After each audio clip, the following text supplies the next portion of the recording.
Kung ikaw ay umiinom ng beer araw-araw, narito ang pausa positibong epekto nito sa iyong katawan.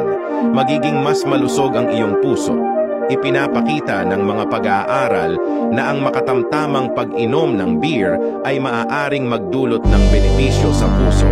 Sa pamamagitan ng pagpapabuti ng sirkulasyon ng dugo at pagbawas ng panganib ng sakit sa puso, magkakaroon ka ng mas malalakas na kalamnan. Bababa ang panganib mo ng diabetes. Ayon sa ilang pananaliksik, maaaring magkaroon ng magandang epekto sa insulin sensitivity ang beer na mayaman sa hop at makatulong sa pag-iwas ng diabetes. Magkakaroon ka ng mas magandang pagtunaw. Ang beer ay naglalaman ng dietary fiber at mga enzyme na maaaring makatulong sa pagtunaw at pag-aalis ng mga occasional na problema sa tiyan.